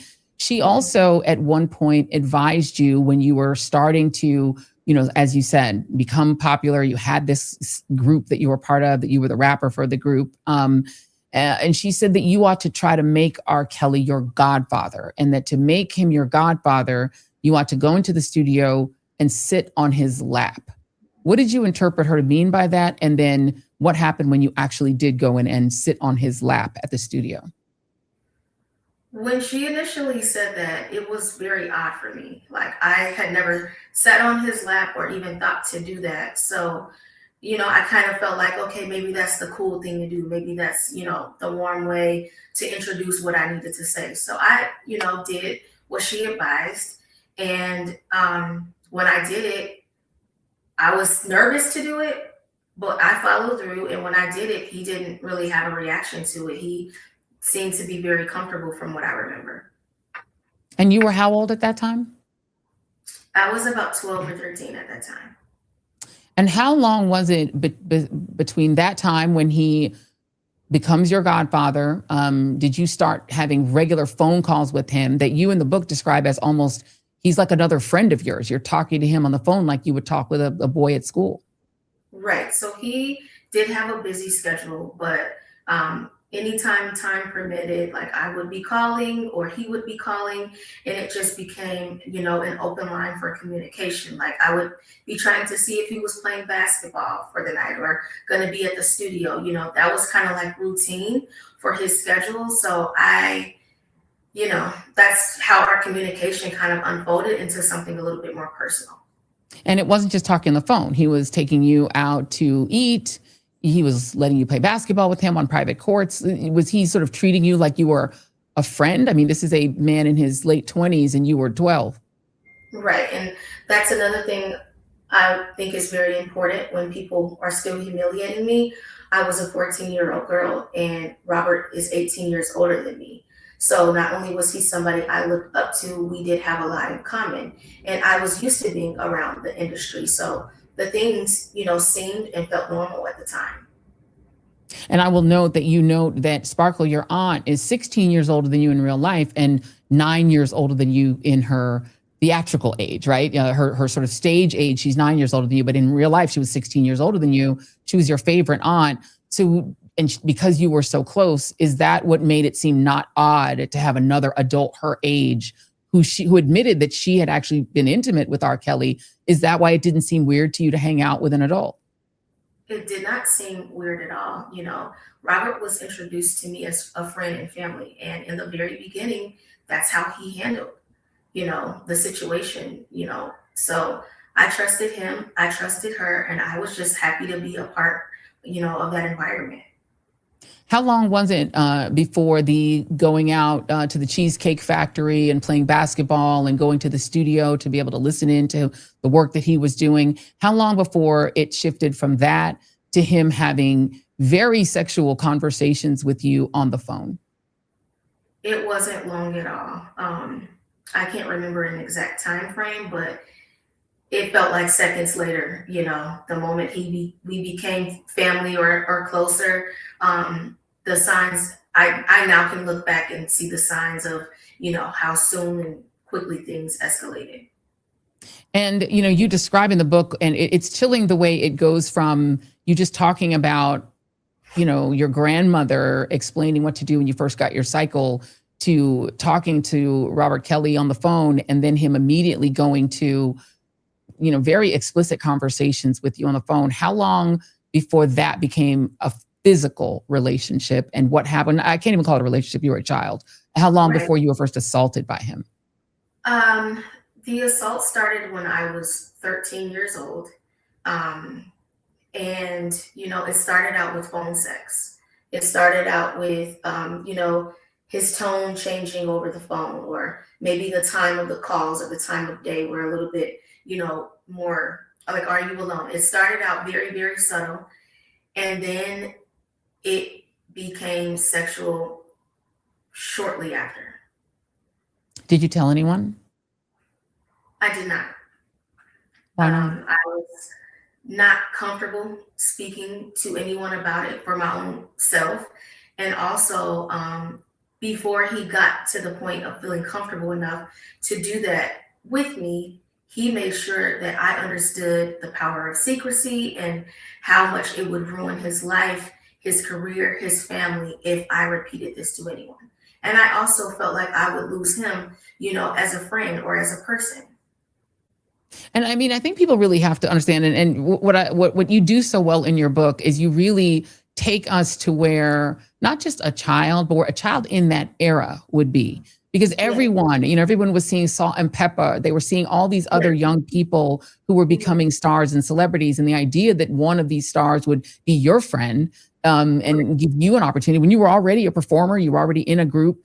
You really walk us through how you were pulled into this world and felt, sort of privileged almost to be a part of it. But the exploitation was unsubtle. It was unsubtle. And did you get the sense that your Aunt Sparkle, who had been so explicit with you about things that were sexual, did you get the sense that perhaps if you told her that she might be, I don't know, envious, that she might be mad at you, why wouldn't you share it with her since you two were so close and talked about things that were so kind of adult? There were a lot of times that I wanted to. I did feel like she and I were friends in that way. And I was really close a lot of times and feeling like I could speak to her about this, like it was a crush. She kind of saw Robert and I bubbly, when we would all be hanging around. But when he groomed me a little bit more and conditioned me a little bit more, then I felt comfortable, sharing that with her. I thought it was just best to honor what he was saying and just strictly keep it between he and I. So in 2008, R. Kelly does this interview with our friend Teray. And Teray just explicitly asks him, because you write in the book that R. Kelly had a reputation, that there were rumors about him liking quote unquote young girls. This was not something, that was completely unknown to people, at least in Chicago, in the community. People kind of knew, right, that there was something about him having a proclivity for young girls. So in this interview that takes place, I believe after the allegations against him went away, because you did not testify that he done this to you, and he was able to escape those charges. And I will note for the audience, this is literally the same time that Jeffrey Epstein was offending, also against young girls in New York and in Florida. So these things are happening contemporaneously for those of you who are following, because we've been talking about Epstein in the show, Rashana. Let me play a little bit of this R. Kelly interview with Teray. Wondering about you. Do you like teenage girls? When you say teenage, how are we talking? Girls who are teenagers. 19? 19 and younger. I have some 19-year-old friends, but I don't like anybody illegal, if that's what we're talking about, underage. Some people think that you like underage girls. What do you say to them? Well, those people that don't know Robert, they don't know me, so I usually don't get into what people think about me, because all my career, even before the trial, people have had their opinions about Robert, and that's probably because it has a lot to do with me. I kind of shy away from the crowd, because I'm always in the studio, digging deep into the basement all the time of my house, creating music. So, people, when they don't know you and they can't really touch you like they could someone else, they seem to form opinions or have thoughts about you that they like to, think. We can leave it there. When you saw that interview, Rashana, at what stage was your relationship with R. Kelly in 2008 when that interview happened? We were very locked in, as you would say. We were very acquainted. We were in a relationship, so to speak. So when you heard him say that he doesn't like anyone illegal, and you knew that your relationship with him began when you were 13, did you confront him about it? Oh, I would never have done that. But in my mind, I confronted him many times. In my mind, I had so many questions of, if this was so real and so normal, why couldn't you speak the truth? Why did you have to, put some numbers on the age of women that you really are attracted to? how did the relationship go from this initial abuse? It's just simply illegal, what was happening, what he was doing to you, to what you believed was a relationship. And what was that relationship like? Can you repeat the question for me? Yeah. How did, you're somebody who was abused by him at 13, but by 2008, you believe you're in an actual relationship with him. Right. This is true. I believe that I was in a relationship with him. And, he also had a lot of other women that he entertained and, he kept around. He kind of used women around him to manipulate each other to want and desire him more, or to go to the next levels and the next heights of like his sexual desires and fetishes. So the abuse would start when, now I have feelings. Now I'm emotional. Now I'm internalizing things differently. And so we would have arguments, or I would give pushback or have questions about certain things, on top of being frustrated about keeping this a secret, but then having to sit in the studio in the session with someone that he's pretending, to take attention away from he and I to another woman. So it would just, it quickly escalated and started from situations like that. How did you finally escape from him? I prayed really hard. Yeah. It's okay. I prayed. And I said, God, if you just take the emotions away from me, or just take me, either one is fine. And I just looked out the window and I saw sunshine. And I just couldn't do it anymore. And I just kept praying and I kept believing. And I was so desperate. I did everything I could think of to make this man hate me and not like me. I broke every rule. And I did everything I could do. I hear you. And I mean, I just, if you could, Jason, you could just put up D5, because I just think people need to really think about, before you make any judgments about anything that happened in this young lady's life. She's the girl in the middle in that video. She was in a group called For the Cause. You guys were touring, in Europe. You guys were popular in Germany. But you were a baby, and I don't think anyone could look at that face, that baby face. You're the girl in the middle, I believe, in the video on the left, and on the right on the album, you are to the right. But you can see you're a little kid, Yeah. Are you able to, at this point, and this book really does, I think it is part of your healing process. You write in the book, you're not keeping anyone's secrets anymore, and this isn't about going after anyone, it's about your own healing process. Have you owned, the reality that you were a child and that you were not at fault for any of this? It took a lot of time for me to get to that point, because the world never treated me or saw me as a victim. So it was very difficult for me to see that for myself. But, when you grow up, you become a mother and you understand age. And, when I look at that picture, the things that people say and the way they treat me, they don't treat me like I was that person. They blame me for Robert's sexual preferences and fetishes, when this was a person I lost my virginity to. I knew nothing about sex. I grew into his sexual behaviors. So to feel treated that way, to feel disrespected that way, it took a long time for me to see myself as a victim. Yeah. When you saw the Gayle King interview, and this was in 2019, and again, I'm always sort of struck by kind of the timing of this. In 2019 is the year Jeffrey Epstein was finally prosecuted at a federal level for what he was doing. And Gayle King that same year interviews R. Kelly, and he has this meltdown, where she's saying, Robert, and he's jumping around the studio because he's been caught. And so many women at that point have come forward. It's not just you alone. There are lots and lots of women, and many of whom were also teenagers at the time he started abusing them. When you saw that video, did it give you a sense of vindication? Look, people know who he is now, and his reaction. If you put it up there, Jason, you can just keep the sound down. When you saw that, did you feel vindicated? Well, first, I thought it was very theatrical of him. It was a typical, moment for him to overly express that he wasn't this monster that he truly was. And when I heard the girls speak also, I knew everything, every way he coached them, you know, like, and here he was again, still not taking accountability, just still trying to put the attention on something totally different than the actual matter at hand. Do you hate R. Kelly? I don't hate him. I hate what he did, but I don't hate him. You have.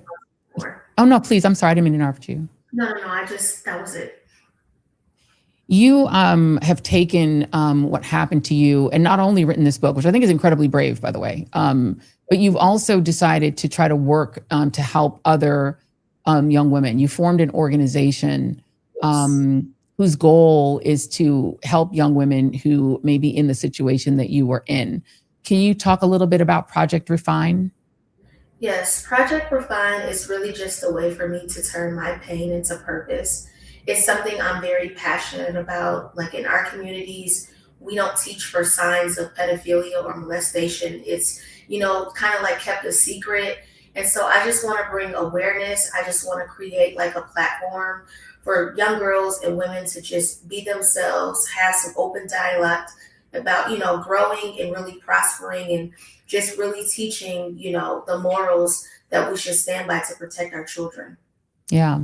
And I mean, it's coincidental, right? That we're seeing, you know, these Epstein revelations come out. And many of these girls were your age, the same age that you were. And it wasn't just, you know, the young Black girls who wanted to be stars and were around R. Kelly. It was the young white girls and girls who were impoverished in Florida who wanted to be models. Like it just felt like this era was an era when there was so little respect for girls, for children. When you look back at this era, do you ever think, wow, this was a dumpster fire for girls because girls weren't respected?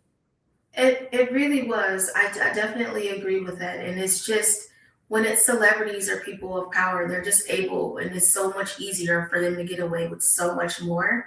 And I think that if we held them to the same standard that we would hold a regular person to, like a regular dad or a regular friend of the family, whether, you know, on both genders, then things would definitely be a lot different. Yeah, indeed. And I will note that it wasn't just girls, because there were lots of young boys who were also abused, whether it was in some of these churches and church parishes, whether it was also in the industry. We know the stories of young male models who were also exploited. This whole era felt like we have to rethink everything that we believed about the 1990s. I want to ask about your musical career. This all started as you wanted to be both a basketball star and a music star. And that's where this all began, your dreams of singing and performing. Whatever happened with that? Were you ever able to get back to singing and get back to rapping? Actually, you were a hip hop artist. Did you ever get back to that? No, I kind of grew out of it organically. I'm still a lover of music. I still love to dibble and dabble. I did get to read the audio version for the book, so I was very happy to be back in the studio. So I don't know, I might try to like tap in and just play around a little bit, just you know, hobby-wise.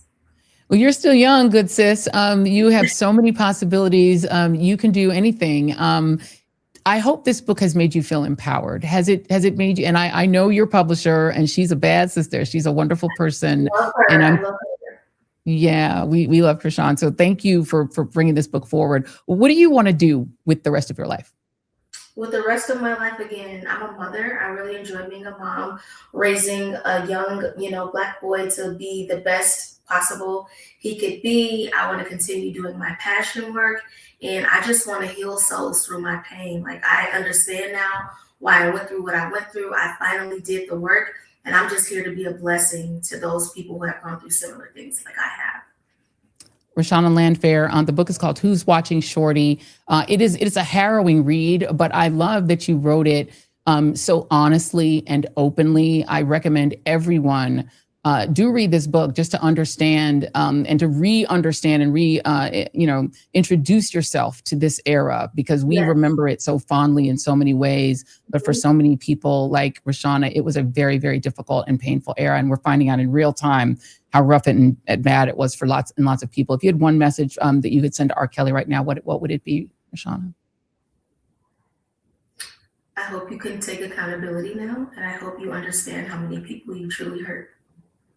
Roshana Landfair, thank you, sister. You're welcome here anytime. We support you. We appreciate you. I can tell you're getting a lot of love in these chats right now. So just know that you are surrounded with love. You know, it's always said that the most disrespected person in the world is the Black woman. And I know we came out of knowing about this R. Kelly story saying, wow, nobody cares about Black girls. But no, people do care about Black girls. Yes. We do care about Black girls, and we got you covered. Thank you so much. I really appreciate you having me tonight. Good, sis. Thank you. Thank you very much. Roshana Landfair, if you all want to support her and support her book, Who's Watching Shorty is available in the shop. It is in our little store, which is shop.joyandreid.com or shop.joyreid.com. It is, of course, obviously subject to our 25% off for anything in the store.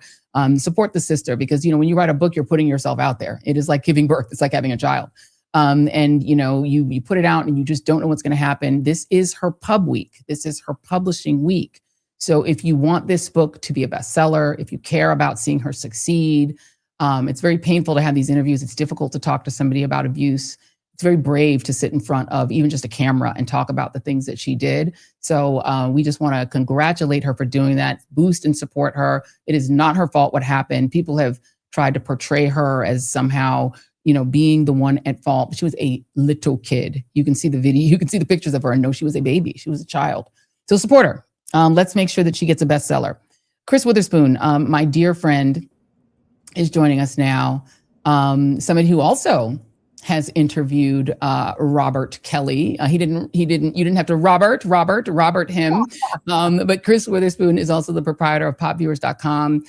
He is, in my mind, a media icon, formerly of the Griot. You see him frequently on the Today Show. He's an entrepreneur and a good friend.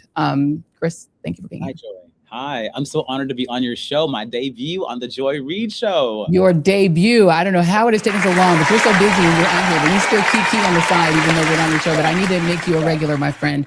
I want to just get your initial reaction to Roshana and her story. Well, first off, what a brilliant interview, Joy, that you did, and you gave her space to be vulnerable and tell her truth and how brave she was. What really stood out for me is that me and her are the same age. I didn't realize that until I started watching, and I was like, wait, that time period, we're the same age. So when she's 13, I remember where I was in the world growing up in Ohio with the cornfield behind my house.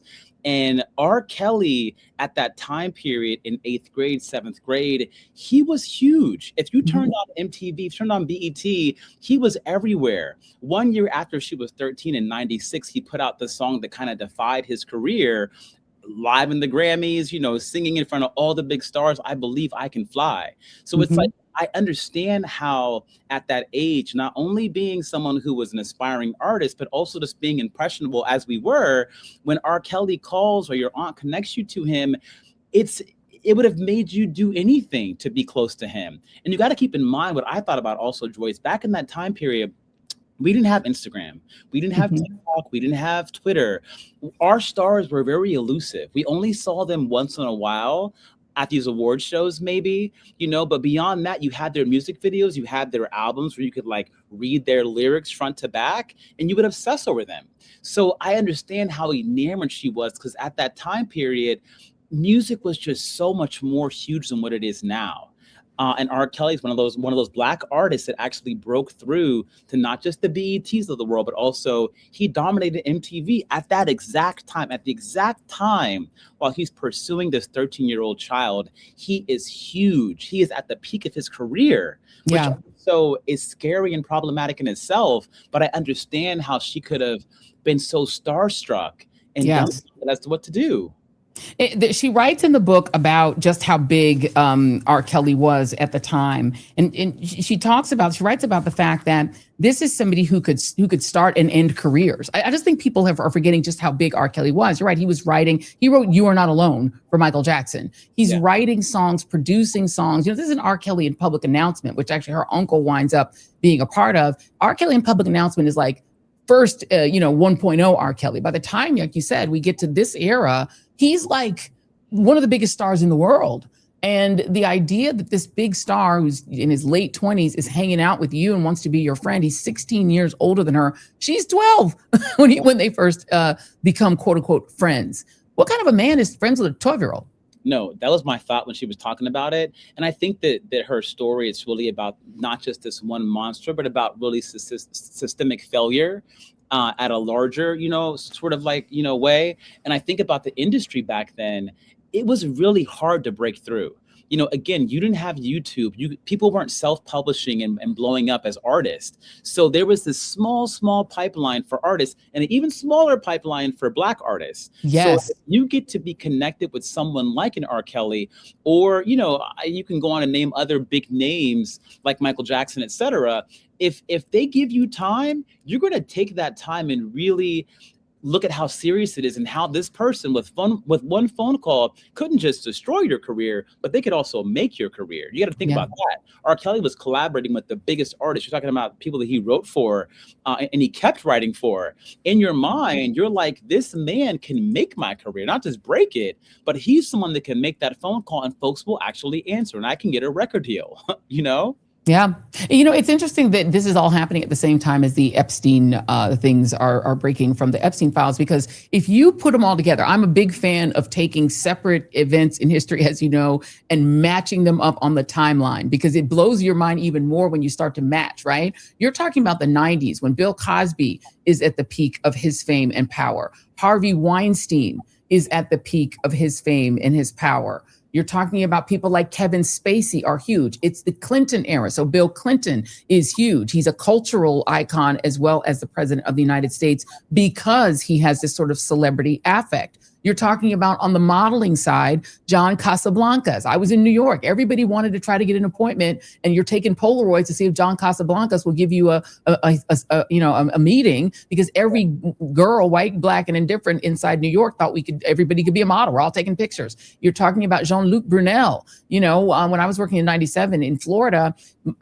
his modeling agency, Jean-Luc Brunel's modeling agency, was the big supplier of model talent to a lot of the big retailers that were doing ads. People were going to Karen Models to get these, I think he discovered Linda Evangelista, right? So you're thinking about modeling, music, movies, predators. And Jeffrey Epstein is also offending at the same time that R. Kelly is offending. They're all doing it at the same time, Chris. These things are all happening simultaneously. And in the case of Epstein and R. Kelly, it's happening to little girls. Yeah. And I think that what I realized firsthand is that the celebrity for a lot of these guys, it just didn't shield them. It also sort of silenced everyone around them. Yes. For example, many years later after she had met R. Kelly in 2015, I interviewed R. Kelly and he came to the Griot. They came to me. They came to the Griot. And at that time, Joy, at the Griot, I had carved out a lane at this point where I was kind of like one of the most important stops on a press tour for any Black artist. That's right. For a movie star, for a TV star, for a musician. This was the height of the .com era. And we had found this traction between Facebook and different partners that we had where our stories would kind of be the dominant story around the press tour, right? Mm-hmm. So R. Kelly comes to the Griot. The publicist that he had his own PR firm. He'll remain nameless, a very iconic publicist. But 10 minutes prior, he calls my phone and he says to me, Chris, we're on our way, about to pull up. Just wanted to go over your questions with you. And my girl, Oprah, the icon, the queen, the legend, had told me 2 years later, you never let someone read your questions. She said, you control the interview. If someone sits down with you, they have to say, next question, but you have to get your questions asked. So while you're doing that, Jason, there are a couple pictures. If you see them inside of the little bucket, there's a couple pictures of that relate to this interview. I'm just going to let you know they're there. But go on, Chris. Keep talking. Yeah, but I said to this publicist, I'm not going to go over my questions, but what's up? Like, what's the problem? And he said to me in 2015, we want to stick to the music. We don't want any questions about the allegations of sexual abuse or molestation, et cetera, et cetera, et cetera.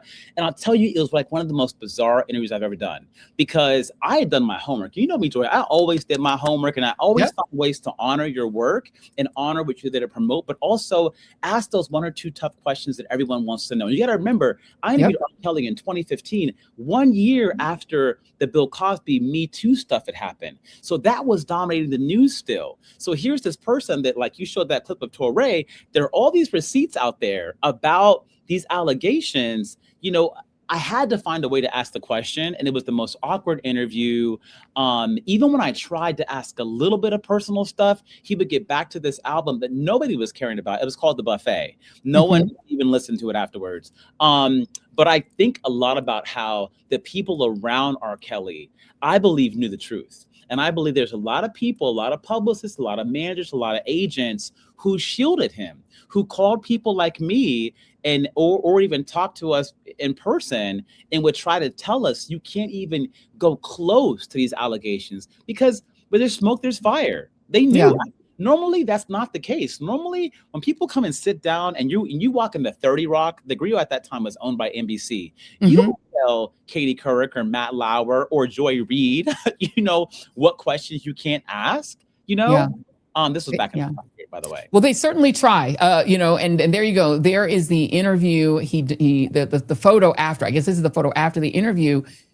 The thing about R. Kelly in that instance is this is 6 years after the tape, at least 6 years after the tape, or at least the trial surrounding the tape, in which people saw R. Kelly and people saw what one could tell if you saw the video was a child and him having urinating on her. Yeah. And everyone knew that this is the reason that Dave Chappelle made the joke. And again, he wasn't making fun of the little girl because no one knew who she was. She was an anonymous person. He was making fun of R. Kelly. Yeah. And the idea that everybody knew that this was something R. Kelly wanted to do. No one knew the age of the girl. No one knew her name, but they knew this is something R. Kelly did because it was on tape. Yeah. Why do you think R. Kelly didn't pay more of a price for a decade for being that guy? I mean, I think if you look at pop culture back then and our society around pop culture and our stars, they were gods. Our stars and our athletes were gods. And I would hear these stories. You probably would hear them too, Joy. Once you got to New York, you would hear stories, especially on the radio with the Queen Wendy Williams. Who would talk a lot about these parties and the shenanigans that were happening behind closed doors that weren't right, that were inappropriate. And people had to talk in code. But you began to learn that, wait, there's this really dark side to Hollywood with these mega celebrities that are shielded and protected, and they're like gods. And it was the culture back then. I worked at a very high level in the industry as an assistant to a very powerful CEO at one point. And I met a lot of those people, and I saw how they moved, how the people around them moved, and how they could get whatever they wanted and no one batted an eyelash. Yeah.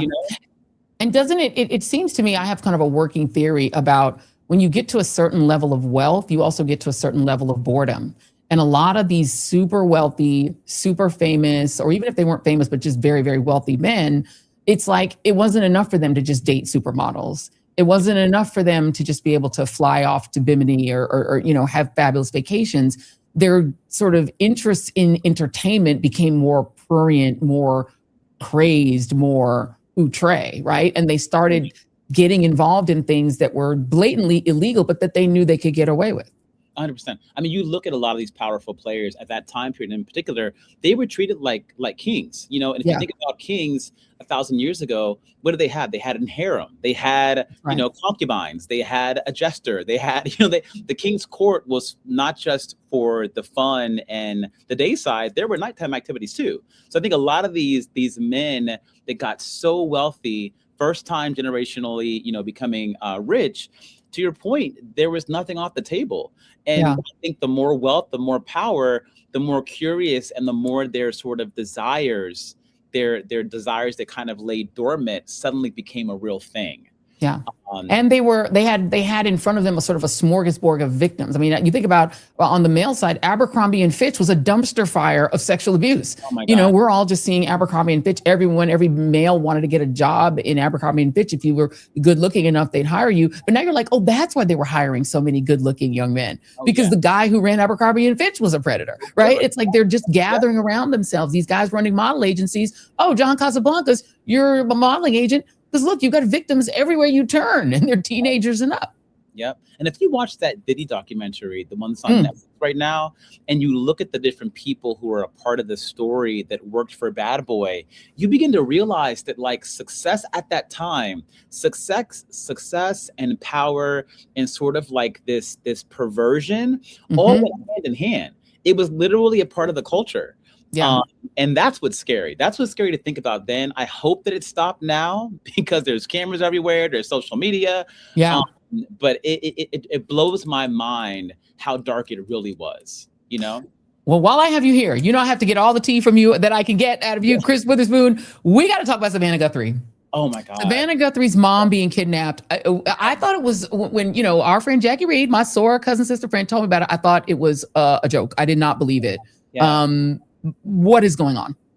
You know, I was on the Today Show Monday. I was there doing work, you know, entertainment work. And I was shocked. I was shocked by sort of the story of what happened. Apparently her mom lives in Arizona, and Saturday night was abducted. We didn't really know the whole story even Monday really would happen. The story Monday was that she was missing, you know, and I immediately thought, you know, maybe it could be that she's 84 and maybe early onset dementia or something of that sort. But this story keeps unfolding, Joy Reid. Every time you open the internet, there's another story about this. And now it looks as though she might have been kidnapped. You know, it's one of the most heartbreaking stories I've seen, you know, in a very, very, very long time. Even the president, Trump, is weighing in on it and saying he's going to provide like government FBI to help try to solve this. But it's kind of mind-boggling that it's still playing out like this. Yeah, he's going to provide government help in the FBI. First of all, that's the FBI's job. Maybe somebody should read Donald Trump. I mean, that's what the FBI is for. And I'm shocked they're going to do it. I hope they don't find out that Savannah might have voted for Kamala because he might pull the FBI off the case. Let's talk about Bad Bunny Bowl. I am looking forward to the Bad Bunny Bowl more than I am the game. I'm just being honest. None of my teams are in.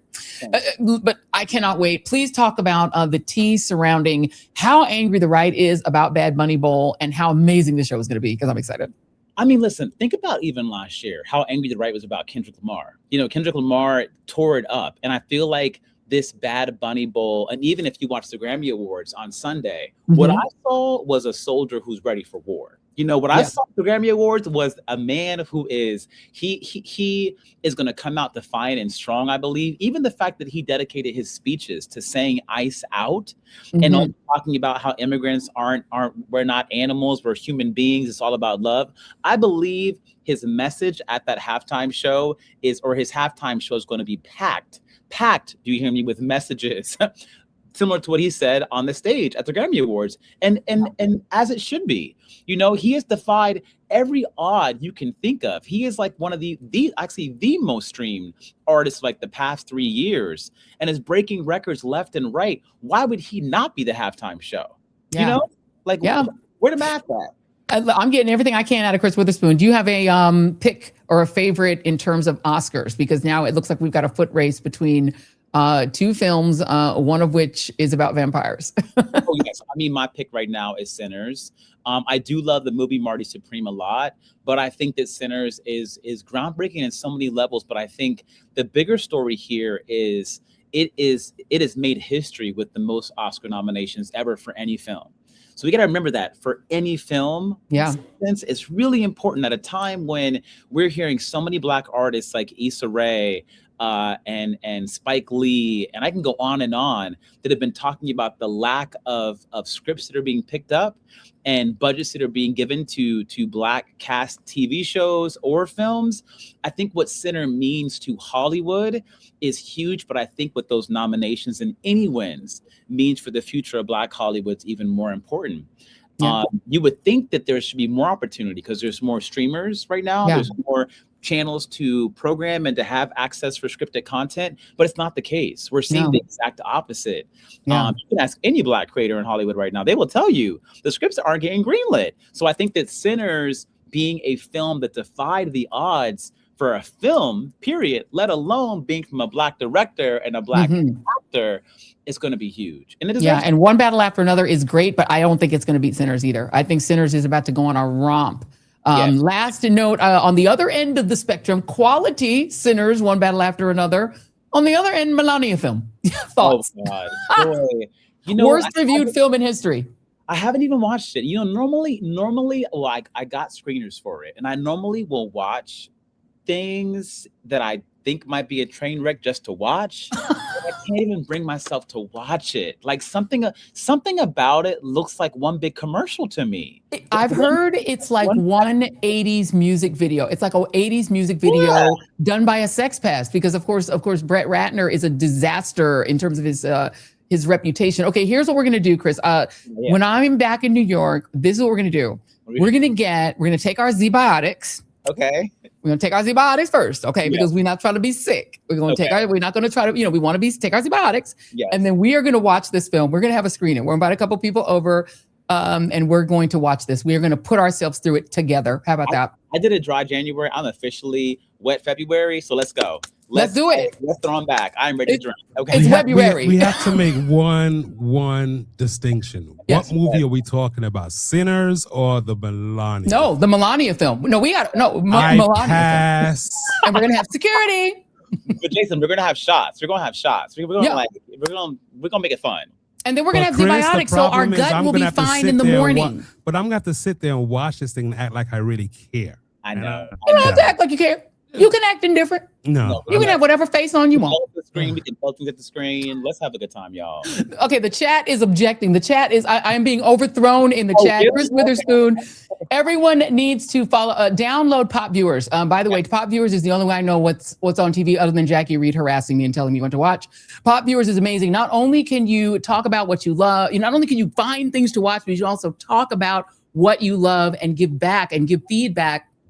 And be your own Siskel and Ebert. You're also going to want to follow every single thing that Chris is doing. One of my favorites is Vibes and Views. Talk about what Vibes and Views is, Chris. We got to talk about this. I mean, listen, I get invited to a lot of great screening events for movies, for TV shows. I wanted to create an event series that really is for the culture. It's something that we're activating around content and really building a community around content in real life. So we started doing this last year. We've had Jesse Williams. I can go on and on with big stars, Lala Anthony. We have some huge ones lined up for 2026, and we're going to be culminating Vibes and Views this year, you guys, with the first ever ViewerCon. I'm announcing it here first. It will be at some point in Q4 this year, likely in Newark with a partnership with Audible. But I looked at ViewerCon to be an extension of Comic-Con and CultureCon and all the great conventions, but really about film and TV and a chance for viewers to be front and center and for us to understand what you like and what you don't like. That's the big thing about Pop Viewers. We are about viewer audience sentiment. So ViewerCon will be for that. Love it, love it, love it. Download Pop Viewers, everybody. You will love it. And of course, you love Chris Witherspoon. We're going to grab more of his time in the year of our Lord 2026. Thank you so much, Chris. And I will see you soon. Yes, Joy. Thank you very much. All right, love it. Love Chris Witherspoon. He is awesome. No, you really should download Pop Viewers. It really will help you find something to watch. It's too much information coming in. Now we're going to get to our moment of joy, which is a hilarious one because, this week was Groundhog Week. It was Groundhog Day. And our moment of joy is from a great Instagram. I'm sorry, Joy. I missed it. What did the hogs do? Are we going to have a quick summer or what? Oh, Tyreek's going to tell you. Tyreek told you, has the answer to your question. And it's also our moment of joy. Okay. Let her rip. You're sick of this winter weather and you want spring to hurry up? I have some really bad news for you. That rodent saw its shadow. Yeah, today is Groundhog Day, and unfortunately, Puxatawny Phil looked at his ugly ass shadow. This may sound a little extreme, but I'm calling for the extermination of all the groundhogs. Get rid of this vermin. I'm sick of it. We need to find some new magical animals. Maybe a beaver. I trust the beavers more than the groundhogs. Unlike you, Philip, I can't just burrow underground at the slightest inconvenience. You need to read the room. I think this is a stupid tradition. I think we need to get rid of it. We need to replace it with something better, something more efficient, something that's more people-friendly, because clearly the groundhogs like the winter. They want us to have an extra 6 weeks. Find us some summertime animals. Find us a flamingo. They like sunny weather. First of all, he called him Philip. Philip. Oh my God, Tyreek told you. You guys need to follow that brother. That is Hilarious. Big up to Wins on the team for finding that one. He called him a rodent and said they all got to go. Flamingos up, groundhogs down. Okay. Thank you. Jason, you have a comment? You popped out like you had something to say. You going to defend Philip? I'm going to leave it alone and say we have 6 weeks ago. No, we got a long time ago. I cleaned up a lot of snow this weekend, guys. It was bad. It was bad. It's froze. Thank you all for watching the Joy Reid Show.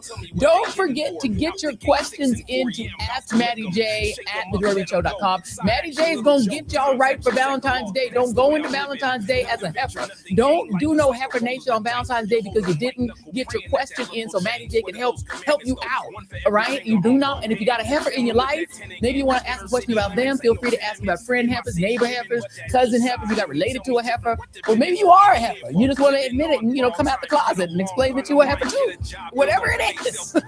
Whatever heifer nations are bothering you ahead of Valentine's Day, ask Maddie J at thejoyreidshow.com. We're so excited that's going to be on the 11th. We got more big surprises coming to you this year. We are also scheduling a Team TJRS private chat. We are told by our chatters that the Substackers want their own chat. So YouTubers, you might get your own too. So if they get their own, you get your own. And we also want to say the Facebookers are probably like, what about us? And the Twitch people are like, what about us? We love everybody, whether you're on Twitch, Facebook, IG. We don't stream really on IG, but we love y'all on IG anyway, and also Substack and also YouTube. We love all y'all. Team TJRS, thank you very much. Everybody who's joined as a member, throw a little coin in the tail. We appreciate it. Don't forget to vote for us for the Image Awards, the NAACP Image Awards. Those are at the end of the month. That's it. I got no more notes. Thank you all for watching. Thank you, Sorry, Joy. I'm about to cut you and do a shameless plug. Please. Could you guys please take a phone out and take a picture of that QR code and go ahead and vote for Joy Reid Show, please? Absolutely. We have time. Go ahead again. Let it ride. Let it ride. I got it? Got it? All right. Well, we love everybody. Thank you all so much for tuning in. We will see you all on the next.